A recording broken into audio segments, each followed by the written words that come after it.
नमस्कार, ये आकाशवाणी है। अभी आप मोरी शोभा से समाचार सुनेंगे।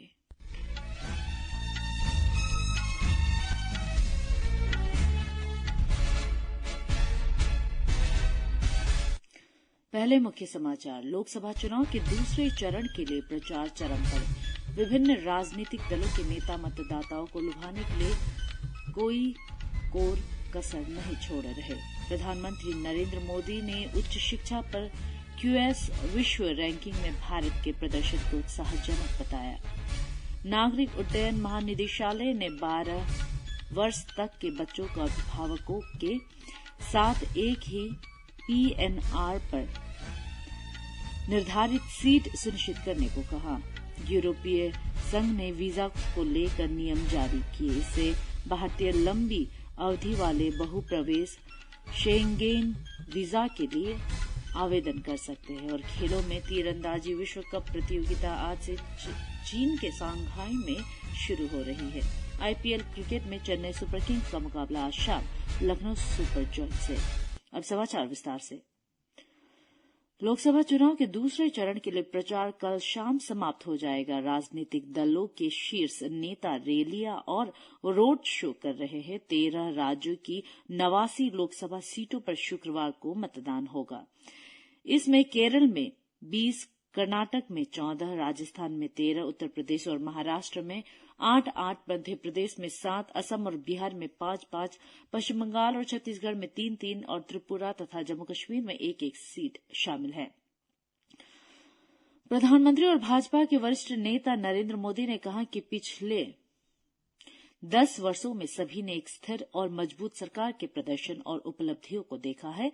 आज राजस्थान में टोंक सवाई माधोपुर लोकसभा क्षेत्र के उनियारा में एक चुनावी रैली को संबोधित करते हुए श्री मोदी ने कहा कि इन वर्षों के दौरान देश ने ऐसे फैसले लिए जिनकी किसी ने कल्पना नहीं की थी। प्रधानमंत्री ने मतदाताओं से अधिक संख्या में मतदान कर लोकतंत्र को मजबूत करने की भी अपील की। उन्होंने कांग्रेस पर तुष्टीकरण और वोट बैंक की राजनीति करने का आरोप लगाया है। नागरिक उड्डयन महानिदेशालय DGCA ने एयरलाइंस को ये सुनिश्चित करने को कहा है कि एक ही PNR पर यात्रा कर रहे 12 वर्ष से कम आयु के बच्चों को अपने माता पिता तथा अभिभावकों के पास की निर्धारित सीट पर ही यात्रा करने दे। DGCA के बयान के अनुसार ऐसे कई मामले सामने आए हैं जिनमें 12 वर्ष से कम आयु के बच्चों को अपने माता पिता तथा अभिभावकों के पास सीट नहीं मिली है। बयान में कहा गया है कि मौजूदा हवाई परिवहन परिपत्र को उपयुक्त रूप से संशोधित कर दिया गया है। यूरोपीय संघ ने वीजा को लेकर नए नियम जारी किए हैं, जिसमें भारत ने बार-बार यात्रा करने वाले लोग लंबी अवधि के साथ बहु प्रवेश शेंजेन वीजा के लिए आवेदन कर रहे हैं। इस फैसले से यूरोप के 29 देशों के लिए यात्रा आसान हो जाएगी। भारत और भूटान के लिए यूरोपीय संघ के प्रतिनिधि मंडल द्वारा कल घोषित किए गए नियमों में भारत से नियमित यात्रियों के लिए कई व्यवस्था के साथ वीजा प्राप्त करना आसान हो जाएगा। प्रतिनिधि मंडल ने कहा कि पिछले 3 वर्षों के भीतर 2 बार वीजा प्राप्त करने और वैध रूप से उपयोग करने के बाद भारतीय नागरिकों को अब 2 साल के लिए दीर्घकालिक बहुप्रवेश शेंजेन वीजा जारी किया जा सकता है।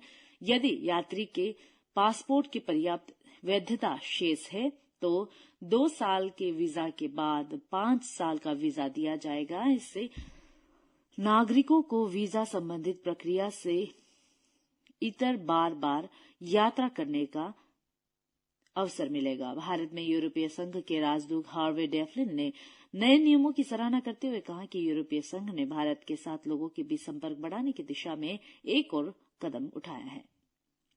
दूसरे चरण में उत्तर प्रदेश की 8 लोकसभा सीटों के लिए मतदान होगा। इनमें मेरठ, गाजियाबाद, बागपत, बुलंदशहर, अलीगढ़, गौतम बुद्ध नगर, अमरोहा और मथुरा शामिल है। सभी राजनीतिक दलों के प्रमुख नेता रैलियां, रोड शो और घर घर जाकर प्रचार में जुटे हैं। राजस्थान की 13 लोकसभा सीटों पर शुक्रवार को वोट डाले जाएंगे। भारतीय जनता पार्टी, कांग्रेस तथा निर्दलीय प्रत्याशियों ने चुनाव प्रचार में पूरी ताकत लगा दी है। केंद्रीय मंत्री और भारतीय जनता पार्टी के वरिष्ठ नेता राजनाथ सिंह ने आज गौतम बुद्ध नगर जिले में प्रचार किया। जनसभा को संबोधित करते हुए उन्होंने कहा कि उत्तर प्रदेश के भ्रष्टाचार के केंद्र के रूप में पहले जाने वाले नोएडा आज राज्य में कारोबार का केंद्र बन चुका है। वहीं पश्चिमी उत्तर प्रदेश में आज चुनाव प्रचार चरम पर है और मेरठ शहर प्रचार अभियान का मुख्य केंद्र है। राज्य की 3 बड़ी राजनीतिक पार्टियों के शीर्ष नेता आज मेरठ में होंगे। समाजवादी पार्टी प्रमुख अखिलेश यादव आज मेरठ जिले के सीवाल खास क्षेत्र में एक जनसभा को संबोधित करेंगे। वे अलीगढ़ जिले में भी प्रचार अभियान करेंगे। बहुजन समाज पार्टी के प्रमुख मायावती आज दोपहर बाद मेरठ जिले में एक रैली को संबोधित करेंगी। उत्तर प्रदेश के मुख्यमंत्री और भारतीय जनता पार्टी के वरिष्ठ नेता योगी आदित्यनाथ भी एक रोड शो करेंगे।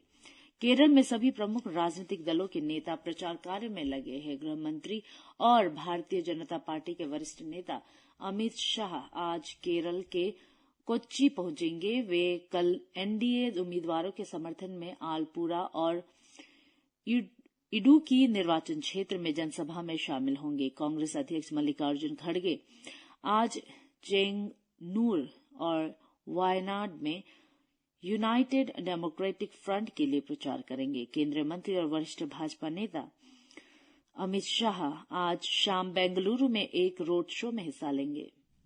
कांग्रेस महासचिव प्रियंका गांधी वाड्रा आज चित्रदुर्ग और बेंगलुरु दक्षिण संसदीय क्षेत्र में 2 चुनावी जनसभाओं को संबोधित करेंगे। इस अवसर पर आम आदमी पार्टी के प्रदेश अध्यक्ष मुख्यमंत्री चंद्रू भी मंच साझा करेंगे।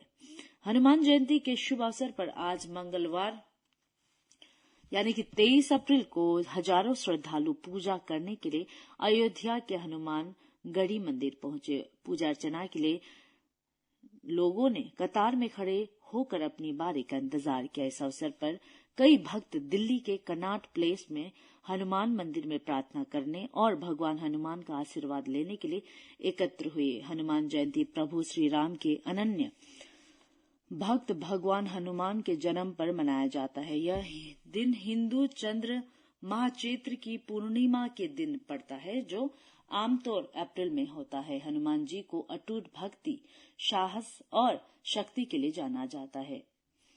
राष्ट्रपति द्रौपदी मुर्मू आज से उत्तराखंड के 2 दिन के दौरे पर होंगी। वे अखिल भारतीय आयुर्विज्ञान संस्थान एम्स ऋषिकेश के 4थे दीक्षांत समारोह में शामिल होंगी। वे आज ऋषिकेश में परमार्थ आश्रम के प्रतिनिधियों के साथ मुलाकात करेंगी और गंगा आरती में भी शामिल होंगी।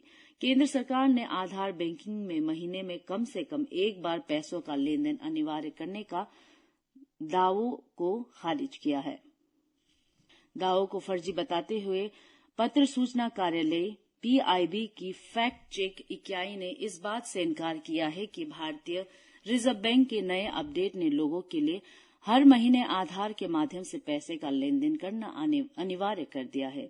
इसमें कहा गया है कि ऐसा करने में विफल रहने पर ग्राहकों की आधार लेन देन सुविधा लॉक नहीं होगी, जैसा कि दावा किया गया है।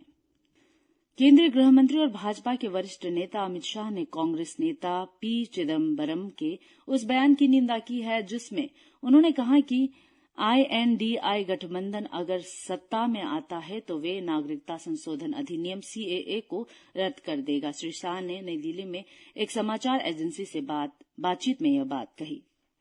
उन्होंने आश्वासन दिया कि एनडीए सरकार सभी को न्याय दिलाने के लिए प्रतिबद्ध है और CAA को कभी भी रद्द नहीं किया जाएगा।